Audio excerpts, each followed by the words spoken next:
Baik, bismillahirrahmanirrahim. Assalamualaikum warahmatullahi wabarakatuh. Waalaikumsalam warahmatullahi wabarakatuh. Alhamdulillah kita berjumpa kembali dalam acara Ngobrol Santai. Yang insya Allah dalam kesempatan ini kita akan membahas tentang tujuan hidup manusia.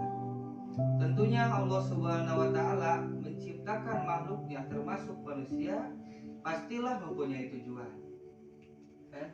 Kita kan sebagai manusia Ya, betul. yang merupakan bagian dari makhluk Allah Subhanahu wa Ta'ala. Nah, yang jadi pertanyaannya, apa tujuan hakiki di balik penciptaan kita? Ya, baik. Bismillahirrahmanirrahim. Berkaitan tentang tujuan hidup kalian ya. Sebelum kita mengetahui tentang tujuan hidup manusia, ada hal penting yang harus kita ketahui dulu, yaitu dari mana kita berasal. Sesuai dengan yang diajarkan oleh Islam, bahwa sudah jelas kita itu berasal dari Allah Subhanahu wa Ta'ala, Allah yang menciptakan kita. Tadi kan sudah disebutkan ya oleh bahwa Allah Subhanahu wa Ta'ala itu menciptakan makhluknya, itu termasuk kita manusia, pastilah mempunyai tujuan.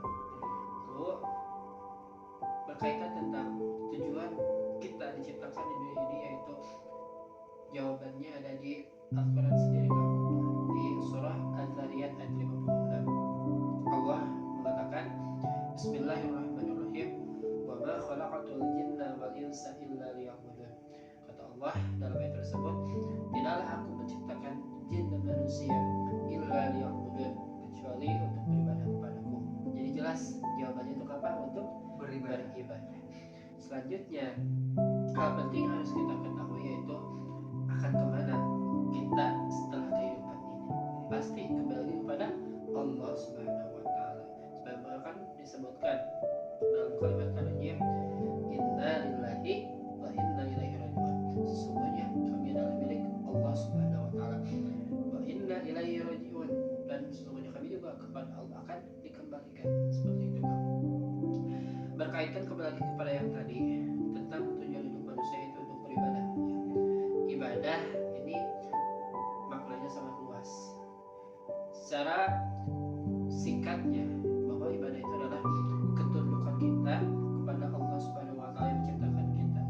Kita patuh tunduk untuk melaksanakan seluruh perintahnya dan menjauhi seluruh larangannya tanpa tapi dan tanpa kecuali. Alias kita tidak bisa pilih-pilih. Misalkan nih, Allah mewajibkan A sampai Z, kita maunya A sampai C saja atau A sampai M saja. Nah, itu tidak bisa. Sebagian saja. Sebagian saja.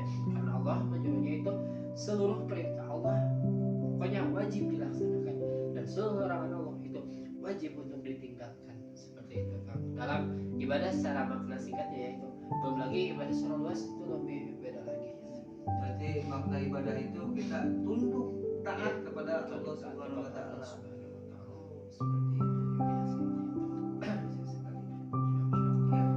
Terus kita kan tujuan berarti efeknya sangat besar sekali ya tentang kehidupan kita, tujuan kita, nanti efeknya kedepannya akan kita masuk surga atau masuk neraka, itu kan efeknya pasti berpengaruh gitu. Jelas pasti berpengaruh, karena nasib kita nanti ketika kembali kepada Allah Subhanahu wa Ta'ala itu ditentukan dengan apa yang kita lakukan hari ini.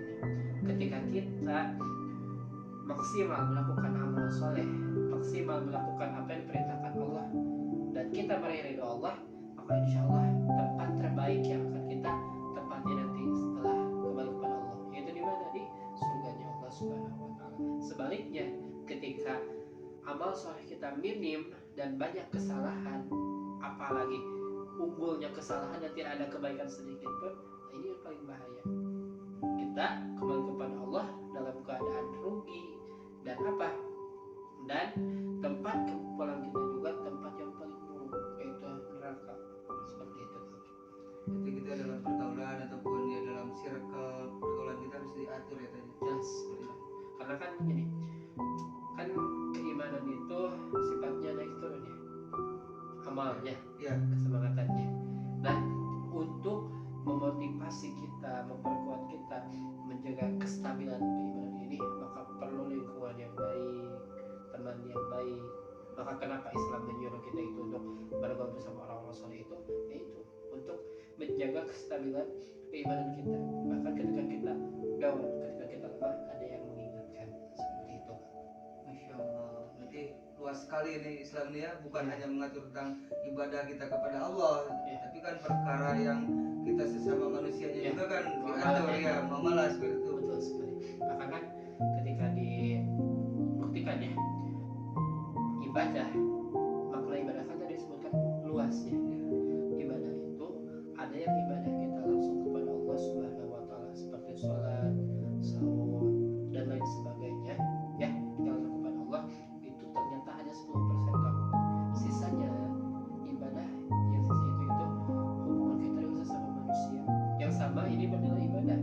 Karena bermuamalah, misalkan saya sama Akang nih dalam sosial, dalam kita ini misalkan dalam ekonomi, Pergaulan, dalam pergaulan, dan masih banyak lagi, itu ada dalam aturan Islam. Aturan Islam punya aturan tentang hal ini. Bahkan ketika kita berhasil menerapkan aturan ini dalam kehidupan kita sehari-hari, insya Allah itu akan menilai ibadah dan akan mendatangkan pahala untuk kita. Dan dengan kita melaksanakan aturan yang Allah tadi perintahkan dalam bermuamalah, kita insya Allah akan meridai Allah Subhanahu wa taala seperti itu. berarti sebaik-baiknya tempat pulang orang Islam itu surga. Iya, karena sudah jelas dalam Al-Quran disebutkan bahwa tempat berpulang itu hanya ada 2 tempat. Kalau enggak neraka pasti surga, kalau enggak surga pasti neraka, seperti itu. Dan Jadi tentunya kita harus meraih ridho Allah seperti ya itu. jelas, kalau kita mau masuk surga, raihlah ridho Allah. Nah, itu seperti itu ya. Berarti segala hal itu kita bisa beribadah ya, dari kita bersosial, pergaulan ya, ke tetangga kita, bukan hanya ibadah makro saja seperti itu. Betul sekali. Ya, Jadi maknanya luas sekali. Masya Allah, pembahasan yang sangat luar biasa.